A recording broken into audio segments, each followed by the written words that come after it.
Salams and welcome. Thank you for joining me in episode number 539 of the Afrikaans translation of the Holy Quran.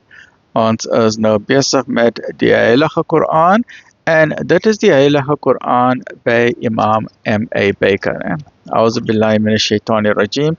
Bismillahir Rahmanir Rahim. In the name of Allah, most gracious, most merciful. In die naam van Allah, die barmhartige, die genadige. Hoofstuk nommer 67, die Koninkryk, the Dominion, Surah Al-Mulk, die Koninkryk van God. In die naam van Allah, die barmhartige, die genadige. In the previous episode, we mentioned how everything came into existence from the Big Bang, and inna lillahi wa inna ilayhi raji'un. To Allah we belong, and unto Him is the return. From the Big Bang, we're going to have the big crunch where everything returns to Him, because ultimately God is the owner of everything, right? In die naam van Allah, die barmhartige, die genadige. Geseënd is Hy in wie se hand die koninkryk is, en Hy het mag oor alle dinge. Wat die dood en die lewe ingestel het, sodat Hy julle kan beproef wie van julle se dade die beste is. En Hy is die allermagtige, die vergewensgesinde, wat die 7 hemele eenders geskape het.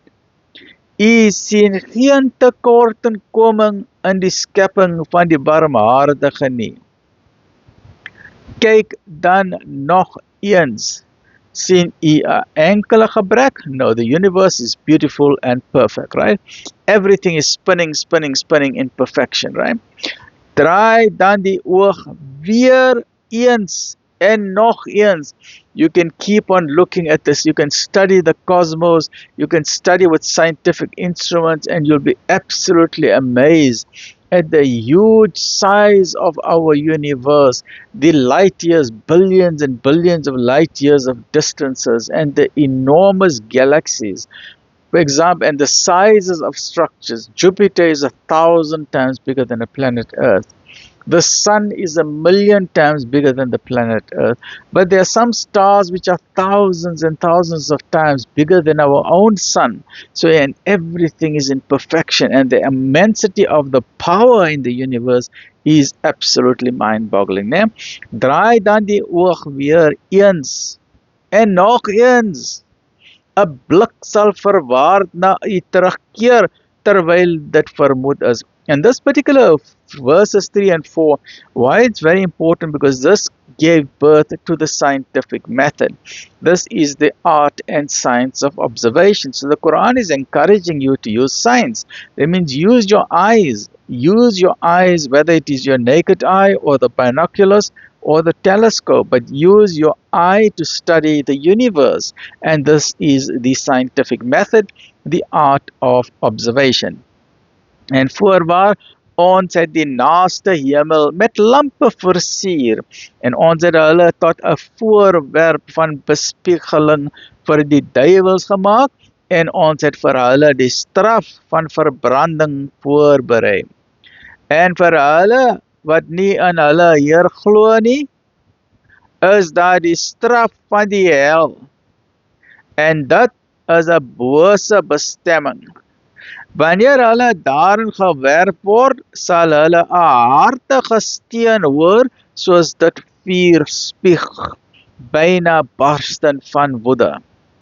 Telkens as 'n groep daarin gedompel word, sal die bewakkers daarvan vir hulle vra: het daar geen waarskuwer na julle gekom nie?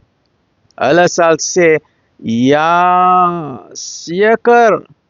Die waarskuwer het na ons gekom, maar ons het hom verwerp en gesê, Allah het niks geopenbaar nie.